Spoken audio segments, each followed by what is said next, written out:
Guys, welcome to this week's podcast episode for the Financial Freedom Podcast. I'm really excited about today's guest. She actually speaks straight to the heart of the medical industry. She's a brand strategist and marketer focused on bringing universal marketing solutions to the functional medicine industry. And so she's got a variety of skill sets. We're going to talk about Google SEO, being a thought leader and influencer, and talking about the impact of AI in today's world. Her name is Anna, and I'm happy to welcome her to the show. Hey, Anna, welcome. Thank you. Thanks for having me on. I appreciate it. Yeah, we connected through Podmatch. Tell people your story and background and how you got started. Sure. So my education is actually, I have a degree in secondary education, and I'm minored in biology and chemistry. Science has always been a fascinating thing for me. I taught at some specialized schools for about 10 years. And kind of as a hobby or as a stress release, I also got into marketing for small businesses. I grew up in a family-owned small business, always worked with small businesses. So after about 10 years of teaching, it was time to transition, like a lot of people run into. So I went a different direction with the marketing, and I actually started working with coaches in the group coaching industry. This is about 10 years ago before it really blew up. And just coming alongside them, helping them with what they're doing, almost like an administrative, executive assistant kind of role. But what that did for me was expose me to all of these different strategies and tactics and tools that you can use to direct the business in the way you wanted it to go. More recently, I've become a little disheartened with the group coaching industry. There are great coaches out there. I think it's a great thing. But I needed to change, and I kind of wanted to step out on my own and started looking for an industry where I think you call it transferable skills, and looking for an industry where I could take all the stuff I'd learned in group coaching, but apply it somewhere that it really made a difference, something real and tangible. And so we landed on functional medicine. And my husband and I run the company together. He handles kind of the business side, and I handle more of the marketing. So we go stem to stern, and we'll start with a company looking at their personnel, their cash flow, different systems we can put in place to maximize efficiency, get them settled with their branding assets, build the assets that we need, and then start on a plan. So it's been a lot of fun so far. I'm really interested in because the whole healthcare model, especially for doctors, not for dentists and other healthcare practitioners, but for doctors, the employment model is W-2, and you hook up with a big hospital system, which really limits your freedom. In this day and age of insurance, how can medical practitioners create a cash-based revenue stream where you don't have to deal with insurance, that cumbersome getting ripped off by them? Talk about that. Yeah. So I think the very first step, the thing my clients seem to really struggle with, is getting the concept in their minds that people will actually pay cash for quality healthcare services. Just like, physicians and providers want freedom to do what they want to do. As a patient, I want freedom to do what I want to do. I've struggled with chronic health conditions my whole life and really we've had a hard time pinning down what it is, but I've worked with a lot of functional medicine doctors. And sometimes you have to take that different approach, but I like my freedom too. So if physicians can get in their heads that this is actually possible, there are actually people out there, then you look for what that provider is really passionate about, what aligns with their future goals. If you're trying to work yourself kind of out of the practice, then you don't want to take an avenue that has you really time heavy in the practice. So what aligns with your goals? And then figure out how to reach that audience with that product. So if you're really interested in, bioidentical hormone treatment, for premenopause, whatever it is, for early menopause, then take that route. When you go online and when you're able to connect with patients virtually, because we're cash-based now, you don't have the same restrictions. When you're able to connect with patients virtually, you're looking at patients over the whole nation. All of a sudden, the providers available to me are just exponential just because they're out there. So it's that mindset change is really that first step. Yeah, it's really amazing once you get that unlocked like that, and then you realize that your income potential is unlimited, and you can control your time, can control your hours, your income as well. And a lot of doctors are moving to this DPC type of model, which basically brings us back, because basically, if you're selling products or service, doctors and healthcare practitioners can do the same outside of the traditional insurance model. Which brings us to my next question, which is basically you have to market yourself. So I know you talk about Google, but what are some of the ways of marketing your business, your cash-based business? Absolutely. It really all centers around branding. When you're looking at a practice, you have the practice and maybe 5 providers. Well, you're actually looking at 6 different brands there. So the first thing is just that branding. That's one of the first things that we focus on is by branding and assets. I'm talking about your URL. I'm talking about your social media profiles.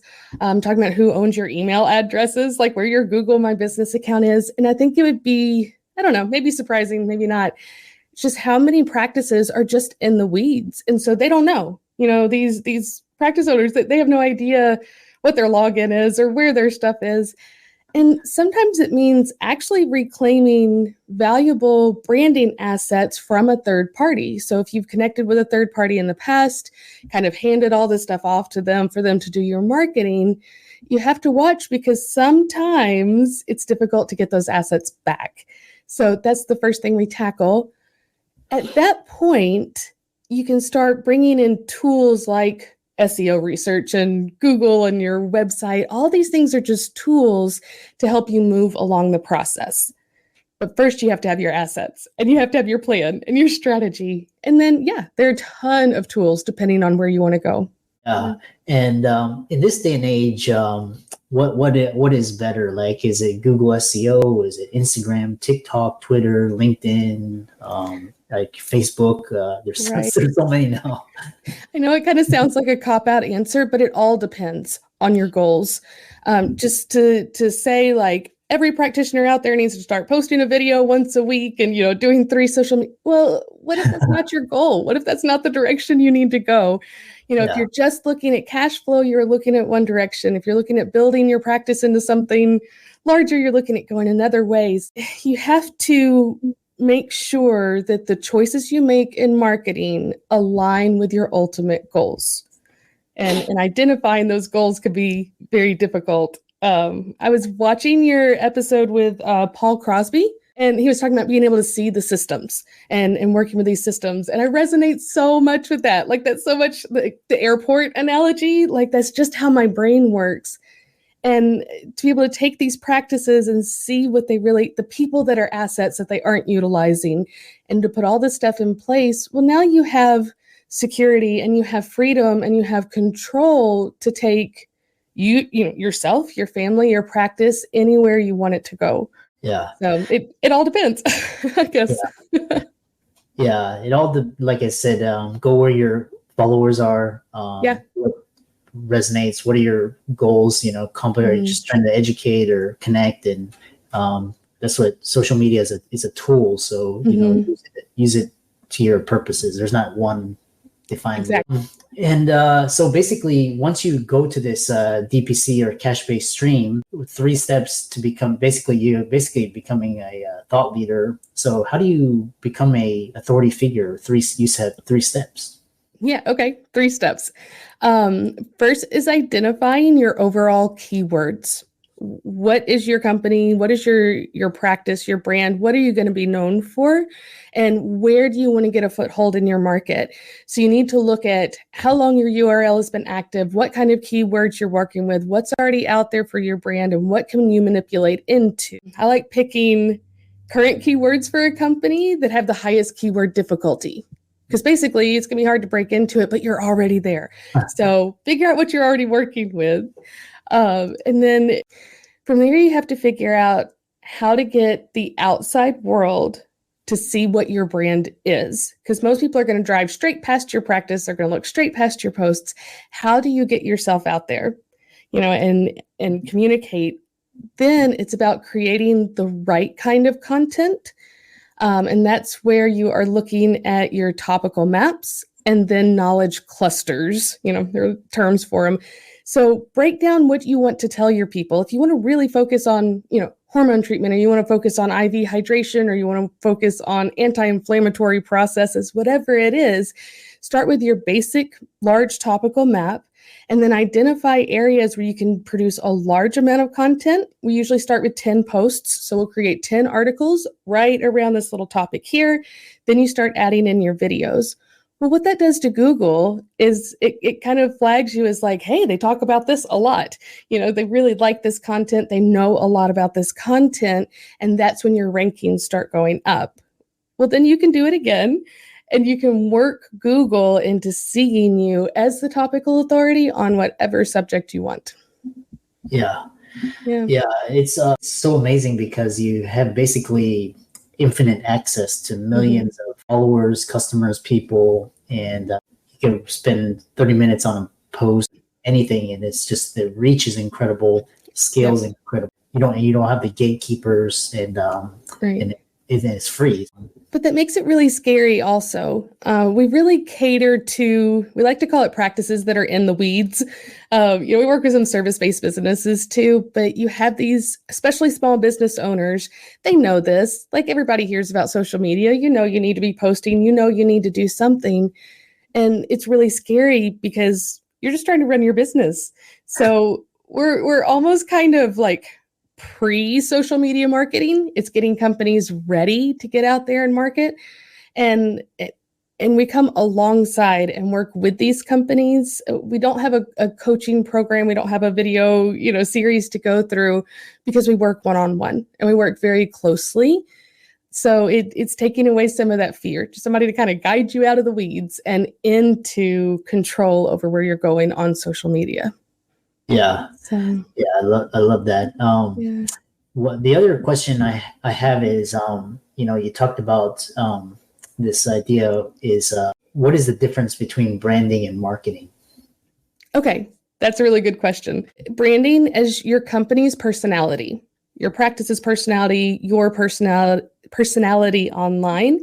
So branding includes your messaging, your copywriting, the articles you put out, the colors you choose, the fonts you choose, the images you choose. It's all of this. But what you're trying to do is show everyone around you who you really are. And a lot of times we come across like junior hires where we don't really know who we are and we're just kind of throwing stuff out there to see what sticks, what people resonate with. But it's really about identifying who you are and how you show that. Marketing, on the other hand, has a very specific goal. So you want to increase patients in this area of your practice. You want to start a cash-based program. You want to whatever. So marketing has a specific goal. You take your branding and you build on it. That's when you start using tools like paid per click ads or YouTube videos. You figure out the right tool to take your brand to reach your goal. So branding, then marketing. Oh, okay. Yeah, I love that. I love that idea. And why does the medical industry need marketing now more than ever? One of the scary things right now with the medical industry, for me, and this is my personal opinion, but it's the introduction of AI into so much of this. And I know we were going to get there eventually, but you start introducing AI. And if this is where, especially these like large third-party marketing to healthcare kind of companies, if they're relying on this AI for their data and that's what they're putting out and you don't have control over it, then there's a lot of misinformation concerns and worries. And you just think about what small tweaks in what ChatGPT puts out as far as information and the consequences that can come after that. So in the future, especially these independent practitioners, they're trying to do it a little bit of a different way. They're trying to reach an audience. They're going to have a very hard time getting a foothold in all of this data that's going to be coming down this pipeline because it's growing. It's like it's a tsunami. It's coming. So you're just going to kind of get drowned out. But if you can start now at some kind of point, establishing your brand, getting yourself out there, get your foothold, then you will always have a voice. This is not a one-off, like a marketing campaign or an ads campaign. You run it for 7 days or 3 months or whatever it is, and then it's done. That's not what brand is. And that's not what this content is. You're putting it out there, and years down the line, somebody that needs your help is going to find your video where you talked about how to deal with this symptom, and they're going to benefit from it. That is your foothold. And that's the only way these practitioners are going to keep a voice moving forward. Yeah. I love that. And which brings us to the next question is this idea of AI. And there's this really great book I was recently reading is called The Coming Wave. And basically there's a couple waves that we are totally unprepared for. So we weren't prepared for COVID. And now there's this climate change that we're not prepared for. And now it's also AI. And, if people thought the internet was really disruptive, AI is really disruptive. So yes. Talk about the impact that branding and marketing will have on these industries and what we can do to be prepared. As far as adding AI into branding and marketing, the scary part of that is you can quick develop what looks like topical authority on something. You can look like you know what you're talking about. And I mean, we see it all the time with frauds, and you look at these blockchain craziness going on, and you see it all the time because these people look so great right up front, but they're doing something deceptive behind the scene. AI just makes that a little bit easier, which is why I think one of the reactions that the public is going to have is to scrutinize more heavily, so you can make sure that you can really rely on the content that you're getting. Practitioners need to have good content out there for people to find and for them to rely on that is not all AI generated. We use AI in our business. We do, but we use it very carefully. It's very carefully placed.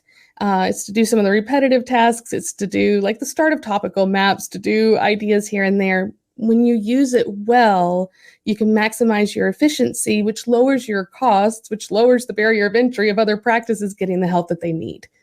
So that's kind of the direction we take with it. I love that. This whole thing with ChatGPT, it's actually been really great for my business this year. And there's just so much more you can do, especially with the cloning of the AI voices and the pictures. You can actually pretty much clone yourself, which is really fascinating. Yeah, and really scary.